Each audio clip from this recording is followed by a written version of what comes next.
शौहर, मैं तुम्हारे साथ 100 साल तक रहूंगा और प्यार करूंगा। बीवी, इसके बाद कहाँ मुंह मारने का इरादा है?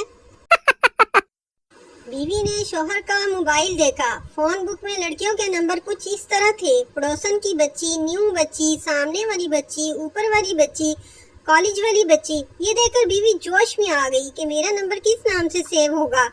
बीवी ने अपना नंबर डायल किया तो स्क्रीन पर लिखा हुआ था, पागल की बच्ची। बीवी, कभी आपने किसी का भला किया है? शौहर, क्यों नहीं, तुमसे शादी जो की है। एक औरत ने घबरा कर शौहर को इत्तला दी, अब मैं कुकिंग की क्लास अटेंड करने नहीं जाया करूंगी। शौहर, क्यों? बीवी, आज गलती से मुझसे कुछ जल गया। शौहर, क्या जल गया? बीवी, क्लासरूम। पप्पू ने जाली नोट बनाया और कायदे आज़म की तस्वीर लगाना भूल गया। दुकानदार, इसकी तो टोपी नहीं है। पप्पू, ये कायदे आज़म की गर्मियों की तस्वीर है।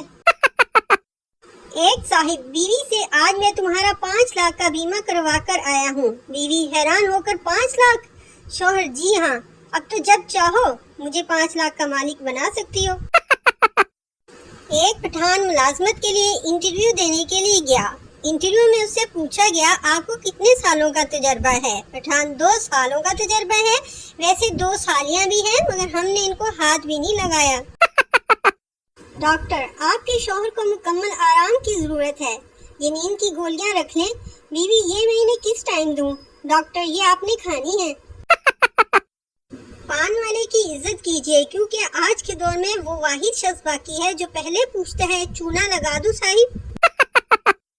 शौहर, आज मैं ऑफिस नहीं जा रहा, मेरा नाश्ता, लंच और डिनर पैक कर दो। बीवी, क्यों जी, फिर कहाँ जा रहे हो? शौहर, गाड़ी में CNG भरवाने जा रहा हूँ।